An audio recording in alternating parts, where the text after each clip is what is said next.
Padahal kalau kita merenung sedikit saja, sholat itu bukan tujuan, kata Tuhan. Sholat itu alat mencapai tujuan, dan tujuan sholat itu satu. Aqimis sholah, inna sholah, tanha anil fahsya wal munkar. Sholat itu sarana untuk bisa mencegah kamu supaya tidak berbuat keji dan munkar. Sudah sholat masih melakukan itu. Seorang petualang akan mengatakan, jangan-jangan sholat saya belum beres ini. Jangan-jangan sholat saya belum seperti yang diajarkan Rasulullah. Yes, saya mau keluar dari zona nyaman. Saya akan belajar. Itu kuat. Ya, kuat fisiknya, kuat mentalnya, kuat tekadnya, kuat prinsipnya. Gitu nggak Bapak Ibu? Gitu apa tidak? Wah, jangan-jangan belum keren kita ya. Yang keempat, suka berpetualang. Nah ini menurut riset ya, suka berpetualangan. Senang hal baru, senang ide baru, senang ilmu baru, senang memasuki dunia baru.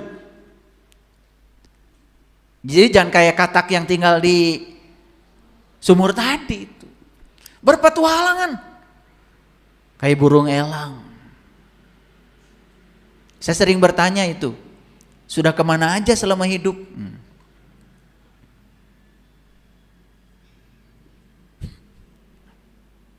Jalan-jalan di kampungnya saja belum pernah. Apalagi jalan-jalan keliling dunia. Betul nggak? Akibatnya kurang gaul, tapi merasa diri seolah-olah paling bener. Jago kandang namanya itu.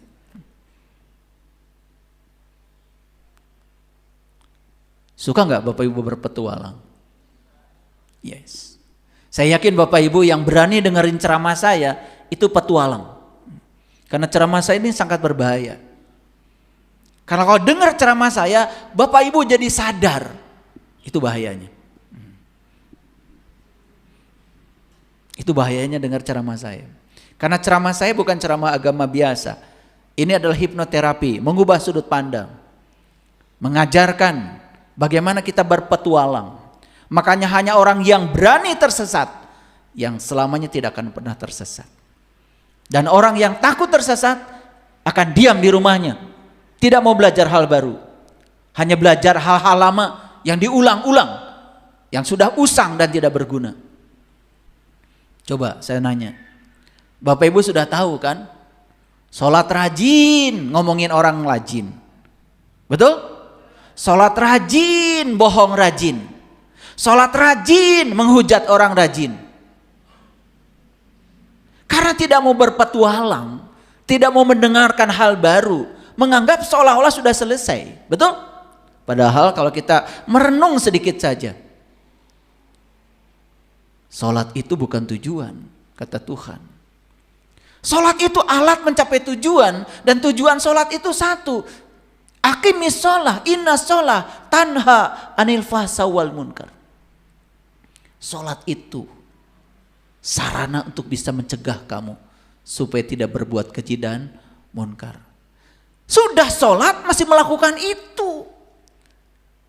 Seorang petualang akan mengatakan, jangan-jangan sholat saya belum beres ini.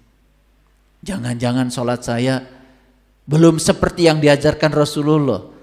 Yes, saya mau keluar dari zona nyaman. Saya akan belajar ilmu baru. Saya akan ketemu orang-orang yang bisa menginspirasi saya supaya saya bisa ketemu dengan cara pandang baru dengan sholat saya. Gitu nggak Bapak Ibu? Gitu apa tidak? Ya, kalau sudah begitu keren.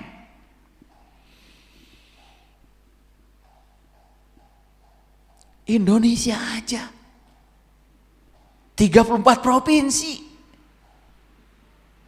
Belum pernah berkunjung ke provinsi lain.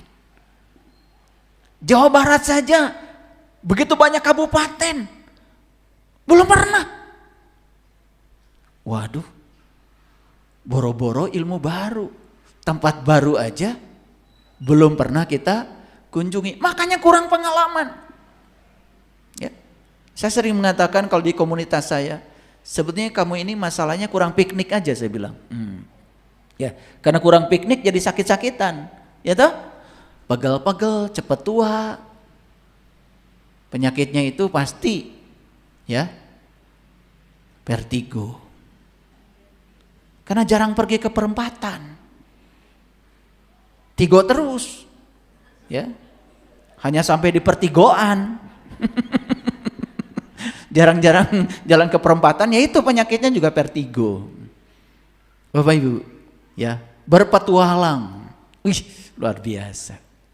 Saya dari kecil itu sudah punya mimpi. Saya ingin jalan-jalan, tapi duitnya banyak.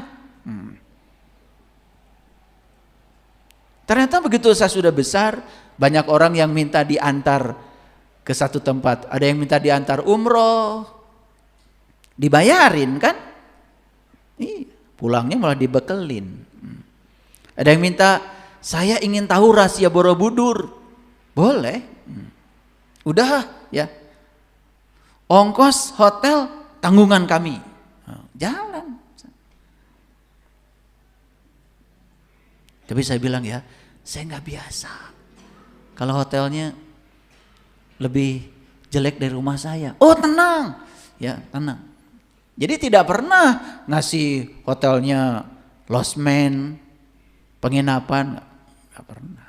Karena kita memataskan diri. Yang kelima terbuka. Nah ini. Terbuka terhadap pengetahuan baru, terbuka terhadap pendapat baru, terbuka terhadap ide baru. Coba, orang yang tertutup, mau bisnis aja susah. Betul nggak? Dan yang terakhir mandiri.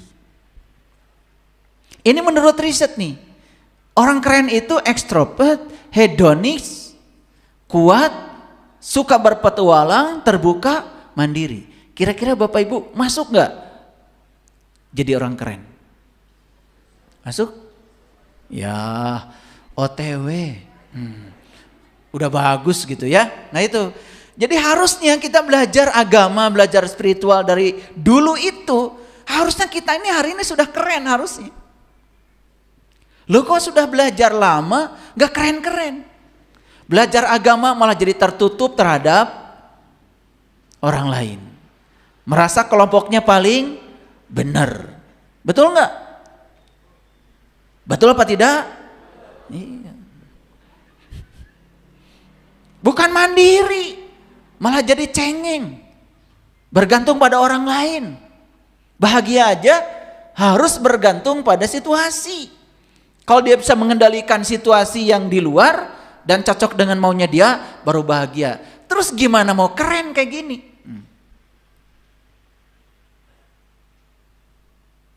Saya curiga kayaknya nggak masuk deh yang keren. Oh masih ada pilihan, menurut riset ini masih ada pilihan. Nah, ada orang baik. Nah ternyata di semua negara yang saya sebutkan tadi itu, mulai dari Chili ya sampai Amerika Serikat, ya dari 6.000 sampel yang diteliti itu, ternyata mereka mengidentifikasi orang baik menurut versi mereka itu cirinya ada 7. 1, memiliki ketenangan. Sudah punya nggak Bapak Ibu? Tenang itu kelihatannya bukan di sini. Di sini mah sedang berpura-pura tenang. Ketenangan itu akan kelihatan ketika ada badai yang datang. Kalau kita tetap tenang sebesar apapun badai, itulah ketenangan. Makanya hidup itu bukan mengusir masalah sebetulnya. Hidup itu belajar tenang sekalipun di tengah badai. Itu baru benar. Udah gitu belum? Oke. Saya nanya sekarang, kolbunya sudah tenang belum? Kata Quran, syarat kolbu tenang itu kata Quran. Allazina amanu wa tatmainu qulubuhum bi zikrillah. Ala bi zikrillahi tatmainul qulub. Kolbumu akan tenang kata Allah kalau kamu sudah bisa mengingat Allah. Ala bi zikrillahi tatmainul qulub. Hanya dengan mengingat Allah kolbumu menjadi tenang. Boro-boro ingat Allah. Tahu Allahnya saja belum. Jumpanya saja belum. Padahal di Quran surat Al-Ankabut ayat 5 dikatakan, man kana yarju liqa Allah fa inna ajalallahu la'aj wa huwas samiul alim. Barang siapa yang berharap jumpa dengan Allah, waktu yang dijanjikan pasti datang. Quran surat Al-Ankabut ayat 5. Saya sebutkan nomor ayatnya supaya Bapak Ibu bisa lihat berulang-ulang. Barang siapa yang berharap jumpa dengan Allah, waktu yang dijanjikan pasti datang. Kenapa? Karena tidak mungkin kita bisa mengingat kalau kita belum menjumpainya. Sedangkan syarat untuk tenang, kolbunya harus tentram. Ini kolbunya masih, ya kalau sedang pengajian semua juga kelihatan seperti baik. Betul? Iya, kelihatan seperti sabar. Betul nggak? Bajunya juga rapi, ya, dibungkus.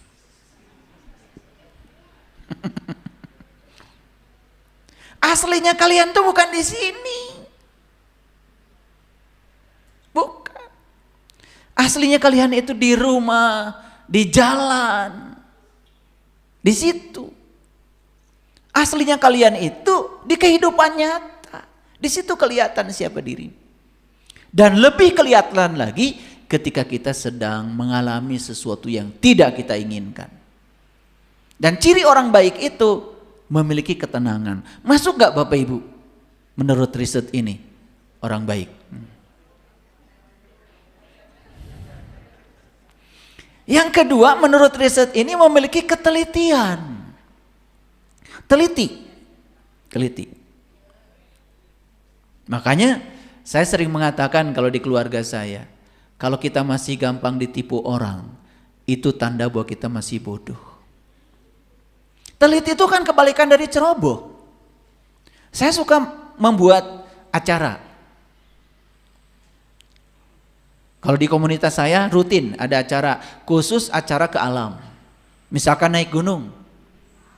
Ya.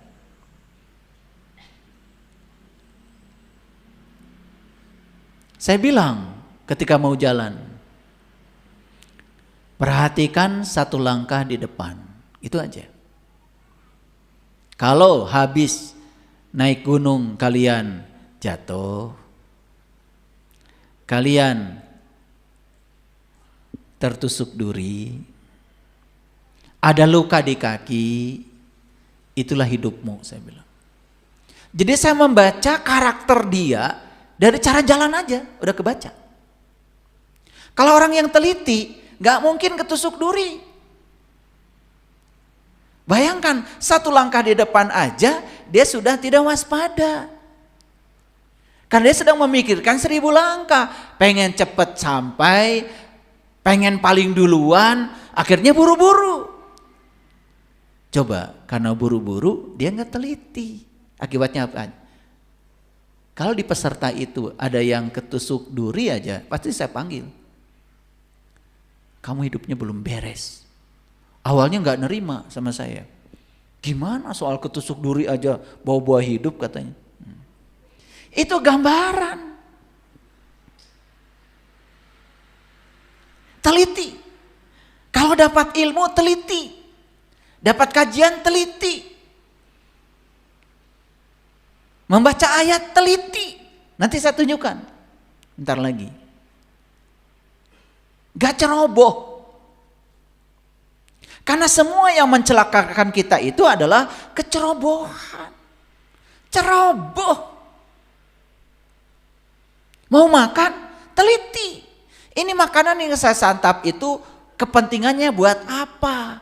Membuat tubuh saya tambah sehat? Atau saya jadi sakit. Sakit itu karena ceroboh, tidak teliti. Saya terkejut baca riset ini. Orang baik itu cirinya teliti. Termasuk orang baik gak Bapak Ibu? Belum ya. Tenang belum. Teliti apalagi. Yang ketiga, memiliki sifat universalistik. Universal. Universal itu the whole, menyeluruh. Dia bisa menghargai orang, siapapun itu, apapun bangsanya, apapun warna kulitnya, apapun keyakinannya, karena keyakinan itu urusan pribadi. Itu universal. Nah, kita mau bergaul aja dengan orang lain, mikirin keyakinannya apa, agamanya apa. Mau berbuat baik saja harus sama keyakinannya. Ada nggak yang kayak gitu di sini? Ada apa tidak? Universal, menyeluruh.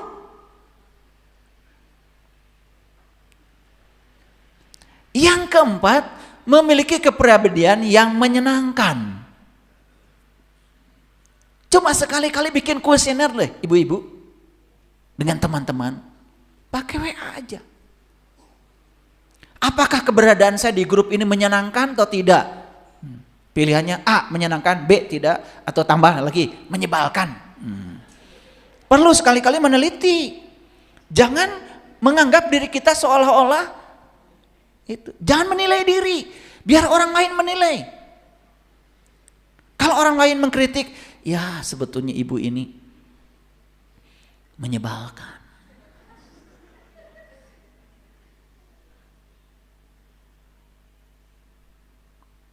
Karena setiap datang selalu mengeluh, cerita keburukan orang, menceritakan kegagalan, ketiadaan uang, ingin dapat simpati dari orang. Ih, pika sebelun. Nah, ciri orang baik itu kepribadiannya menyenangkan. Coba Bapak Ibu tanya, perlu kuesioner nih. Nanti pulang ke rumah, kumpulkan anak-anak. Kalau enggak suruh nulislah di kertas lembar, jangan pakai nama. Riset begitu. Apakah ibu di rumah ini menyenangkan atau menyebalkan? Biar mereka sekali-kali ngomong.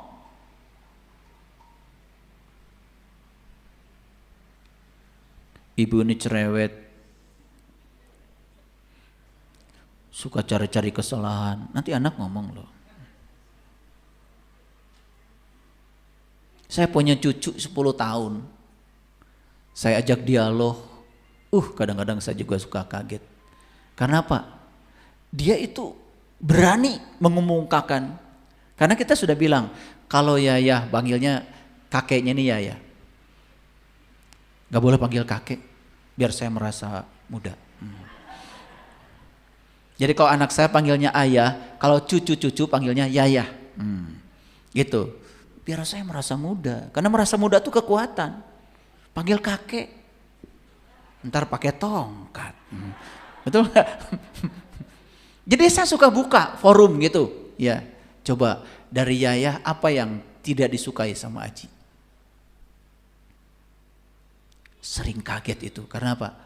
Kita mengatakan seolah-olah sudah begitu sempurna di depan cucu. Karena merasa sudah menumpahkan cinta kasih, ternyata ada sisi-sisi yang kita tidak bisa baca. Dan itu dikemukakan. Coba sekarang anak-anak di rumah, biarkan mereka berani mengkritik kita. Yang kelima, selalu menimbulkan rasa aman. Coba Bapak Ibu, ketika orang mau berjumpa dengan kita, orang merasa aman atau tidak? Merasa aman tidak? Jangan-jangan anak-anak aja tidak merasa aman dengan orang tuanya.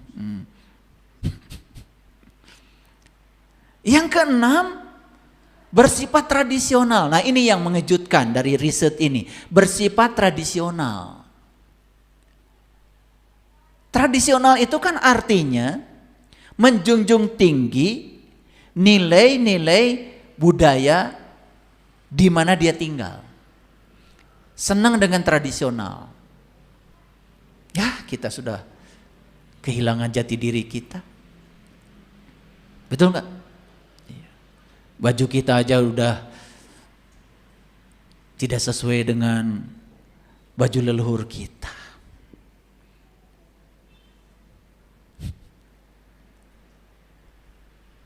senangnya yang modern,